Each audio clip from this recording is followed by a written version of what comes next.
Now most of you probably came to this video on plans of getting this cape, or maybe this one.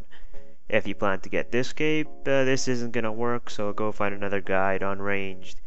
But if you are here to train any of these skills, continue watching this video. So first I'm gonna go over the weapons and armor, which is pretty basic. Not a lot to cover in F2P, but I'll still cover it. Next I have abilities, which will not take too long. And after that, just a few tips, which I recommend you watch, as they could help speed up your EXP rates. And lastly, I'm guessing this is what you guys are here for, and it's the monsters I recommend you kill for each level. Just a quick note, you can click any of those annotations if you want to skip a section. So let's start off with weapons and armor. Now generally speaking, if you prefer to use momentum and pay less attention when training, you should go with a faster weapon such as a rune scimitar, a rune dagger, or even a rune mace, depending on the weakness of the creature or monster you're trying to kill. But if you are willing to use abilities, you can use a rune two-hand sword, which really eliminates the need to find a weakness because the stats are high enough to hit consistently, even though it's not the weakness of the monster you're trying to kill. But keep in mind, with a rune two-hander, you're not allowed a shield, which gets rid of some defense bonuses. And if you're wondering what the most powerful F2P weapon is, it's Gravite, which you get from dungeoneering, not Runite. But Runite is non-degradable, which is why many people prefer Runite for training, and it also helps save a lot of money. Now let's quickly go over abilities. This should be over quite quickly. Now the reason you use abilities is quite simple. It's to speed up how many hits you get per minute or per hour. Basically it increases your EXP per hour.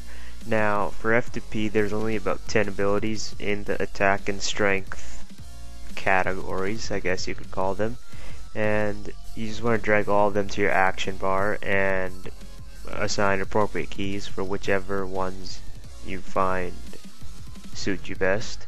And basically whenever an ability is available, you just click it, don't hesitate. It's just to increase your maximum, or let you reach your maximum EXP per hour.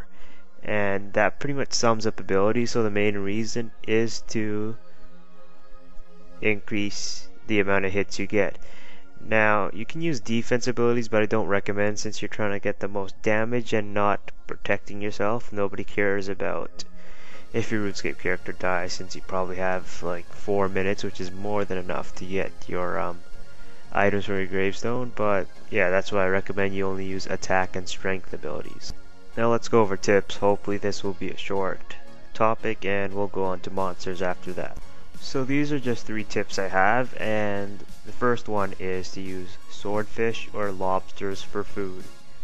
And the reason I recommend is these heal the largest amount of life points, which means you have to take less food, which means less banking. Even though they might cost quite some money, it's usually about, swordfish I remember like 150 each, lobsters around 100 each.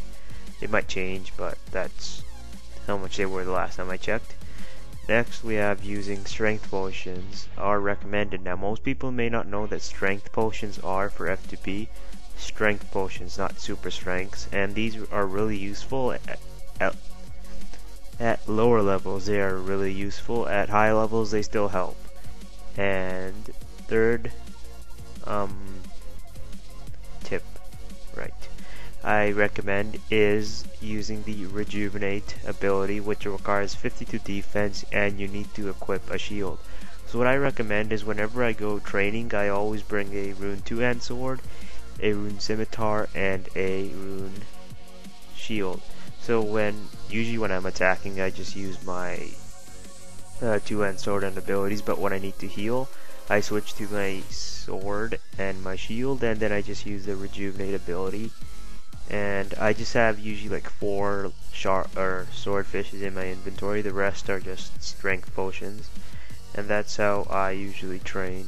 in both F2P and pay to play. Except I usually have sharks and super strength and super attacks.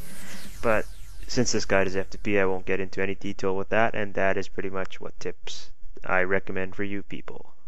And now it's time for monsters. Okay, so up first we have cows. Now, everyone's probably heard of cows as the first creature you're supposed to kill, other than chickens. Now, cows, the reason I recommend these are they have terrible attack and they give about 35 EXP each, so at lower levels it's really fast leveling up. And the thing is, there's many locations that it's completely empty. For example, the west of the cabbage field, northwest of Drainer, where I'm killing these in the video right now, it's always empty, almost always. And also west of the crafting guild, south of Alador, it's almost always empty there as well. And the good thing is, if you want to make money for starter cash, you can also pick up the cowhides, which sell for pretty good money. It's about 120k an hour. But of course you have popular locations such as Birthrope or East Lumbridge, in the cow pen beside the chickens.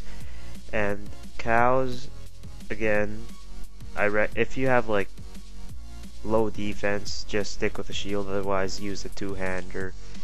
And if you're trading on cows, you probably can't use rejuvenate, so that's why you should bring food. And that pretty much sums up cows. Okay, so next on our little show we have moss giants. And the reason I recommend moss giants over hill giants is their weakness is slash. Now, moss giants give about 145 EXP each kill, and I know hill giants give about 155 XP each kill. Even though hill giants have less HP than the moss giants, they still give more EXP for some weird reason. But the two locations that you can train moss giants are in Cranador, which you are able to go after doing Dragon's Lair, and the Varrock sewers. Now, if you don't know how to get to Varrock sewers, just wait until I get to the next monster. That part I'll show actually how you get there in the Varrock sewers, because they're located right beside that monster.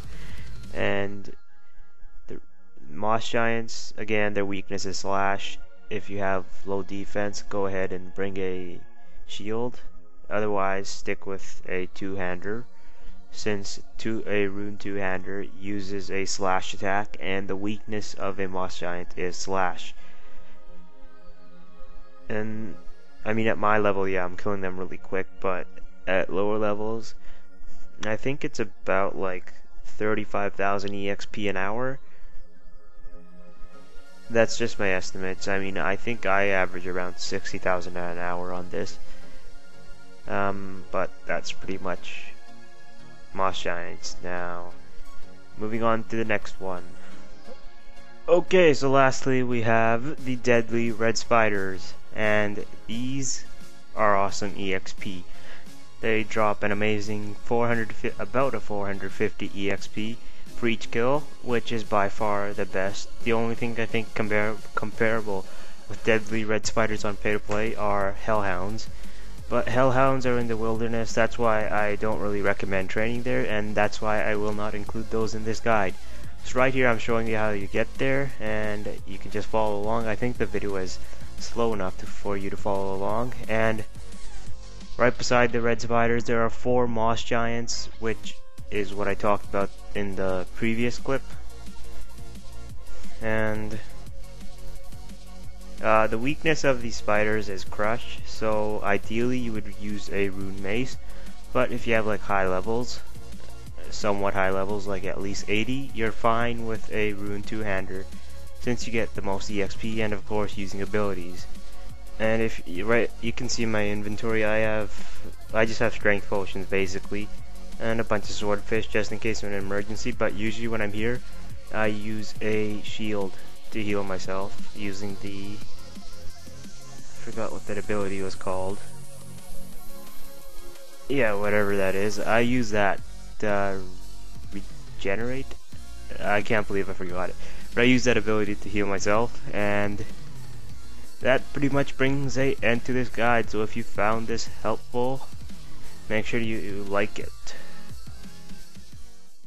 Oh, by the way, it was Rejuvenate I was talking about.